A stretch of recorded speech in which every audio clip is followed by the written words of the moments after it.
থাক, আসবে না। আমি বলেছিলাম সুন্দরী বউ ঝামেলার এটার বোনাস পার্ট দিব, এতদিন দেইনি কারণ স্টোরিটা আমাকে লিখতে হতো, যার জন্য আমি সময় পাইনি।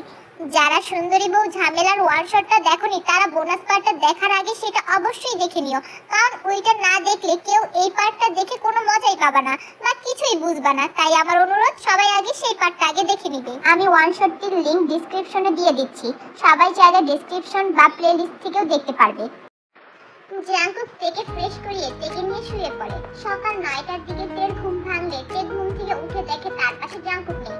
তে চোখ ঘুরিয়ে পুরো রুমটা দেখতে থাকে, না জাঙ্কুক কোথাও নেই। তার হঠাৎ রাতের কথা মনে পড়তেই লজ্জায় ব্লাশিং করতে থাকে। তের গায়ে জাঙ্কুকের সাজ পরিহিত। তে বিছানা থেকে উঠে মিররের সামনে গিয়ে দাঁড়ায়। তে দেখতে পায় তার বুকে লাল লাল দাগ হয়ে আছে বাইকে। শয়তানটা কি করেছে, রাক্ষস একটা বলেই তের লজ্জায় ব্লাশিং করে। এতক্ষণ তের কাণ্ডগুলো দরজায় দাঁড়িয়ে জাঙ্কুক দেখছিল আর মিটমিট করে হাসছিল। জাঙ্কুক নিজের চেহারার এক্সপ্রেশন চেঞ্জ করে রুমে ঢুকে। তে জাঙ্কুককে দেখে লজ্জায় মাথা নুয়ে রাখে। জাঙ্কুক তের সামনে দাঁড়িয়ে তের দিকে ঝুঁকে থাকে, তেও পিছনে ঝুঁকতে থাকে। জাঙ্কুক ড্রেসিং টেবিলের উপর থেকে মোবাইলটা নিয়ে সোজা হয়ে দাঁড়িয়ে একটা বাঁকা হাসি দেয়। শ্বশুরের মেয়েকে তো শার্টে পুরোই হট লাগে না, বউটা আমার সুন্দরী হওয়ার সাথে সাথে অনেক হট আছে। তার নিজের হট বডি দেখিয়ে আমাকে ঘায়েল করার শখ আছে, আর কালকে রাতের মতো কি আরো এক রাউন্ড চাই? তে চোখ বড় বড় করে বলে, এই না না, আমি আর পারবো না। কেন, তুমি না অনেক বড় হয়ে গেছো? 17 বছর তোমার, তা এক রাতেই এই হাল, তো প্রতিদিন কিভাবে আমাকে সামলাবে? তে তো এতক্ষণ ভুলেই গেছিল তাকে এখন থেকে এই ডেভিলটার সাথে থাকতে হবে। জাঙ্কুক চোখ টিপ দিয়ে রুম থেকে চলে যায়। জাঙ্কুক খাবার টেবিলে খাবার খাচ্ছিল। আরএম বলে, জাঙ্কুক, তোর কি এত তাড়াহুড়া করা ঠিক হয়েছে? তোর আর তে মামুনির তো আগেই বিয়ে হয়ে গিয়েছিল। তে তো তোরই, কেউ কি চাইলেই ওকে তোর কাছ থেকে নিতে পারবে? শুধু শুধু তের বাবাকে এতটা রাগানোর কি ঠিক হয়েছিল? জাঙ্কুক মিস্টার নামজুনের কথা কোনো উত্তর দেয় না। নামজুন একটা দীর্ঘ নিঃশ্বাস টানে। এই ছেলেটা সবসময় এত ঘাটতারামি করে। এই স্বভাবের জন্যই তের বাবা এত তাড়াতাড়ি নিয়ে দিতে চায়নি। নিজের যা ভালো মনে করে তাই করবে। জাঙ্কুক খাবার খেয়ে তাদের নিজেদের অফিসে চলে যায়। জাঙ্কুক তেকে রাতে কাছে পাওয়ার পর থেকে জাঙ্কুক তেকে খুব মিস করছে। কোনো কাজে জাঙ্কুক মন দিতে পারছে না। দুপুরের দিকে তেকে দেখার জন্য মোবাইলের সিসিটিভি ক্যামেরা অন করতেই তেকে দেখতে পায় না রুমে। জাঙ্কুকের মেজাজ গরম হয়ে যায়। তের বাচ্চা সারাদিন আমাকে পাগল করে রেখেছে আর নিজের বরটার দিকে কোনো খেয়ালই নেই। জাঙ্কুক চলে যাওয়ার পর তের বাবা মিস্টার লিজানসুক এসে তেকে নিয়ে যায়। লিজানসুক জাঙ্কুকের প্রতি খুবই রাগান্বিত, কারণ তিনি তার একমাত্র আদরের মেয়েকে এত তাড়াতাড়ি নিজের থেকে দূরে করবে না। ছোট থাকতে আয়ুর এক প্রকার জোড়াজুড়িতে জাঙ্কুকের সাথে বিয়ে দিতে রাজি হয়। লিজানসুক জাঙ্কুকের রকচটা মেজাজ পছন্দ করে না। তার এই সরল মেয়েটার সাথে সে জাঙ্কুককে মোটেও পছন্দ করেনি। জাঙ্কুকও এই বিষয়টা ভালো করেই জানে যে তার হিটলার শ্বশুর তার এই রকচটা স্বভাবকে পছন্দ করে না। তাই তো জাঙ্কুকও তার হিটলার শ্বশুরের উপর ক্ষেপে থাকে। এই যে তার হিটলার শ্বশুরটা হিটলারি করে তার বউটাকে যে নিয়ে গেল, না জানি জাঙ্কুক এর জন্য কি পরিমাণ ক্ষেপে যায়। রাতে এসে যখন জাঙ্কুক শুনতে পায় তার শ্বশুর মশাই তার বউকে নিয়ে গেছে, তখন জাঙ্কুকের মেজাজ সপ্তম আকাশে। এমনি সারাদিন বউটাকে কাছে পায়নি, এখন রাতেও এসে পাবে না। শালার বিয়ে করে বউকে একটু কাছে পাবো তা না, তার মধ্যেও শ্বশুরকে হিটলারি করতে হবে। এমনিতে সুন্দরী মেয়ে জন্ম দিয়ে আমার টেনশনের কারণ হয়েছে, এখন আবার আমার বউকে নিয়ে টানাটানি। শ্বশুরের মেয়েটা হয়েছে বাড়ি বজ্জাত, হাজবেন্ডকে রেখে ধেই ধেই করে বাপের বাড়ি যাওয়া। একবার পাই পা ভেঙে রেখে দিব। জাঙ্কুক এমনিতেই তার সুন্দরী বউর রূপে ডুবে মরছে, কিন্তু বউটা তো তা বুঝছেই না। রাত 10টার দিকে নিজের টেডি বেয়ারটা জড়িয়ে মোবাইল টিপছে। হঠাৎ একটা রোমান্টিক সিন দেখে তার রাতের কথা মনে পড়ে যায়। তে লজ্জায় টেডিটাকে নিয়ে বিছানায় গড়াগড়ি খাচ্ছে। হঠাৎ তার গড়াগড়ি খাওয়ার মাঝে তে তার বারান্দায় কিছু পড়ার শব্দ পায়।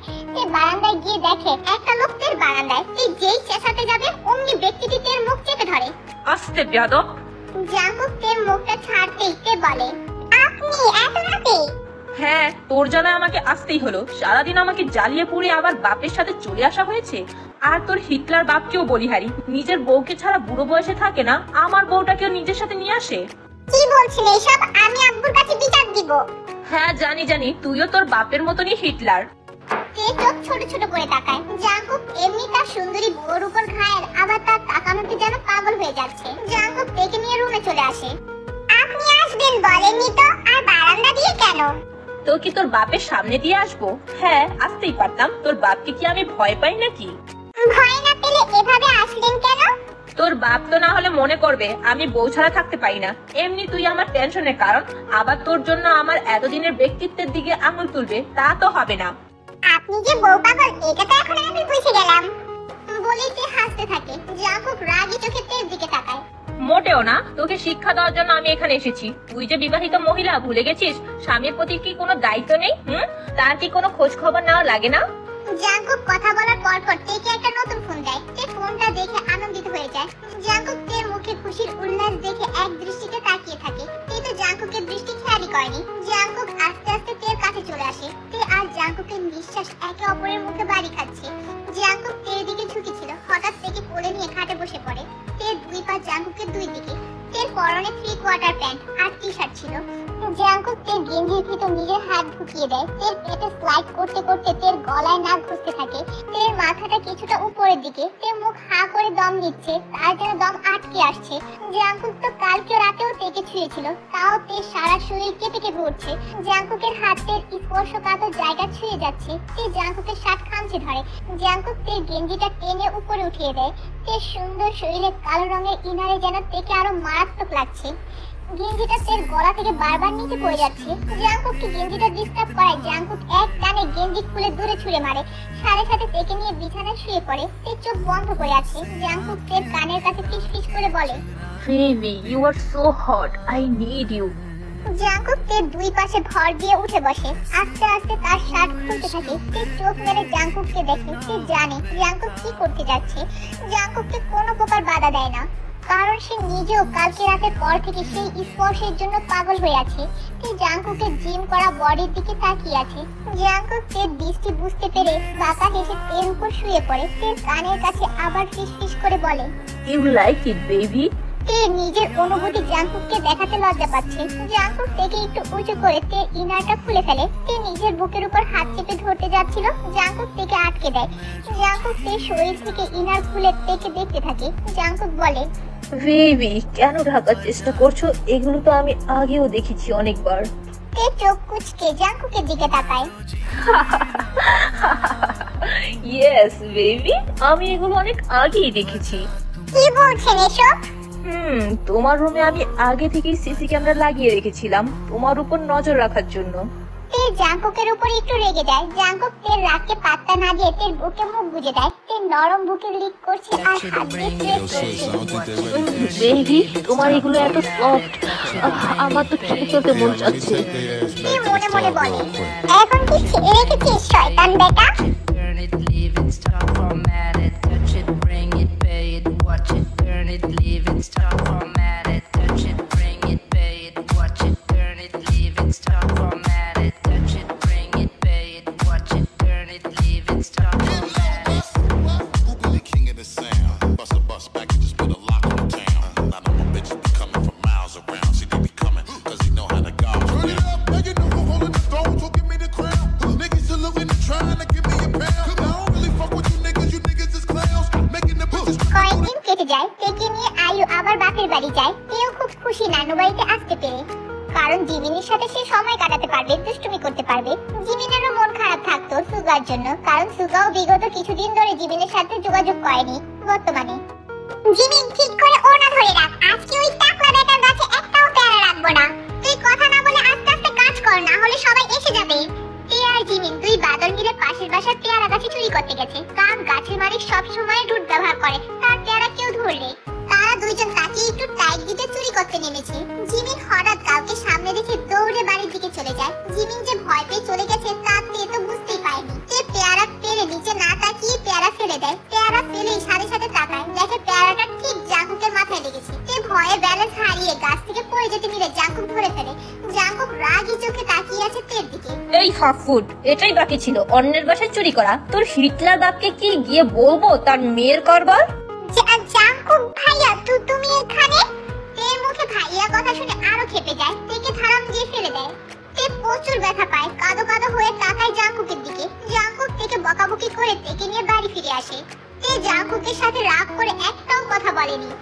জিমিন দৌড়ে গিয়ে সোজা নিজের ঘরে ঢুকে পড়ে। কেউ একজন জিমিনকে পিছন থেকে জড়িয়ে ধরে। জিমিন ভয়ে চিৎকার দিবে, তখনই তার মুখ চেপে ধরে। ব্যক্তিটি জিমিনের ঘাড়ে খুব জোরে কামড় দিয়ে ধরে রেখেছে। মুখ দিয়ে বলে, এই হাঁসের বাচ্চা, কোথা থেকে ছুটে এলি? তোর পা খুব বড় হয়ে গেছে না? খালি টুই টুই করে বেড়ায়, তাই তো? জিমিন তো সুগাকে দেখে রিয়াকশন দিতে ভুলে গেছে। সুগা আবার বলে, আজকে তোর কোমর ভেঙে বিছানায় বসিয়ে রাখবো, মনে আছে ফোনের কথা? তা বেবি, ভালো মতন এতদিন ঘুমিয়েছো তো? সুগা হাসতে হাসতে চলে যায়। জিমিন সুগা যাওয়ার দিকে তাকিয়ে বিড়বিড় করে বলে, এই ধলা বিলাইয়ের বাচ্চাটা কবে কখন আসলো আমি তো কিছুই জানি না। আর বিলাইটা কি বলে গেল? সুগা আজকেই দেশে ফিরেছে, এটা তে জিমিন ছাড়া সবাই জানে। আজকে ঘরোয়াভাবে সুগা জিমিনের আরো একবার বিয়ে হবে। সবাই সে আয়োজন করছিল, কিন্তু বোকা দুইটা জানেই না। আর আয়োজন ছিল ছোটখাটো খাওয়া দাওয়ার। তারা ভেবেছিল তে নানু বাড়িতে আসায় এই আয়োজন। রাতে জিমিন আর সুগার বিয়ে হয়ে যায়। বসার রুমে বড়রা একটু দূরে দাঁড়িয়ে নিজেদের মতন কথা বলছিল। সোফায় বসে আছে জাংকুক, সুগা, তে, জিমিন, গঙ্গীয় সাহেব আর তার স্ত্রী লিসা খাতুন। গঙ্গীয় সাহেব নাতিদের উদ্দেশ্যে বলে, নানা ভাইরা, তোমাদের সম্পদ তোমাদের বুঝিয়ে দিলাম। আমার দাদুমণি আর নানুমণিরা খুব নাজুক, তাদের কিন্তু যত্ন করবে, বুঝলে? লিসা বানু স্বামীর কথায় ফুস করে উঠে বলে, কিসের নাজুক? আমাদের সময় তো 13 বছর বয়সে এক ফুলার মা হইতো। আর তোমার দামড়া দামড়া নাতনিরা বুঝি কতি নাজুক? নানা ভাইরা, আমি কিন্তু বছর ঘুরতেই পুঁজির মুখ দেখতে চাই। জিমিন লিসা বানুর কথা শুনে চোখ ছোট ছোট করে মনে মনে বলে, বুড়ির শখ কত, দুইটা কবরে এখনো পুতির মুখ দেখবে। জাংকুক সুগার যেন লিসা বানুর কথাটা পছন্দ হয়েছে। তারা দুইজন বুক ফুলিয়ে উচ্ছ্বাসিত হাসি দিয়ে বসে আছে। জিমিনের রুমে বাসা সাজানো হয়েছে। জিমিন খাটে চুপটি করে বসে আছে। জিমিনের মনের অনুভূতি সুগা জানে। জিমিন তাও লজ্জায় হাঁসফাঁস করছে। সুগা রুমে এসে দরজা লাগিয়ে দেয়। তার ছোট্ট হাঁস পাখিটার দিকে চেয়ে আছে। সুগা জিমিনকে একটা আংটি পরিয়ে দেয় আর হাতে একটা চুমু দেয়। জিমিনকে বউ সাজে অপরূপ লাগছে। সুগা বলে, কি হাঁস পাখি, কি যেন বলছিলে? দেখে নিবে আমাকে, আমি আনরোমান্টিক? কি আমার রোমান্টিকতা দেখতে চাও? সহ্য করতে পারবে তো? না না, আমি কিছু দেখতে চাই না, আমি ঘুমোবো। তা কি বলো বেবি, তুমি না জাংকুকের বিয়েতে আফসোস করছিলে আমার জন্য, এখন কি হলো? কই না তো। জিমিন মনে মনে বলে, এই ধলা বিলাইটা আজকে আমার কোমর ভেঙেই ছাড়বে।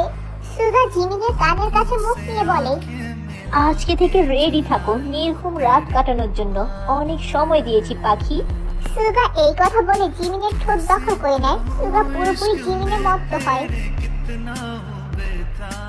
ওইদিকে তে তো জাংকুকের সাথে কথা বলছেই না। জাংকুকের কি জ্বালা শেষ আছে এই সুন্দরী বউকে নিয়ে? একে তো বউর রূপের আগুনে সারাক্ষণ পুড়ে থাকে, এখন আবার বউটা অভিমান করেছে। জাংকুকের আর সহ্য হচ্ছে না। তেকে আদুরি কণ্ঠে ডাকে, আমার লক্ষ্মী বাবু আর রাগ করে না, দেখি মুখটা। তে মুখ ঘুরিয়ে বসে আছে বারান্দায়। জাংকুক তের হাত দুটো নিজের কোলে নিয়ে বলে, আচ্ছা ঠিক আছে, আমি যে এতগুলো চকলেট আনলাম সেগুলো কে খাবে আমার বউটা রাগ করে থাকলে? আমি না হয় সব চকলেট জেনিকে দিয়ে দিব। তে জেনির কথা শুনে খেপে যায়। তে জানে জেনি জাংকুকের ফ্রেন্ড ছাড়া কিছুই না। তাও জাংকুকের মুখে জেনির কথা শুনে ভীষণ রাগ হয়। একদম খুন করে ফেলবো। কত বড় সাহস, আমার চকলেট জেনি আপুকে দিবে? কই আমার চকলেট কই? দাও, এক্ষুনি দাও। জাংকুক তের কাণ্ডে হাসতে থাকে। জাংকুক জানে তেকে চকলেটের কথা বললেই সে কথা বলবে। জাংকুক তেকে চকলেট দিতেই তে জাংকুককে জড়িয়ে ধরে লাফাতে থাকে। জাংকুক ভাবে তার বাচ্চা বউটা একটুও বড় হলো না।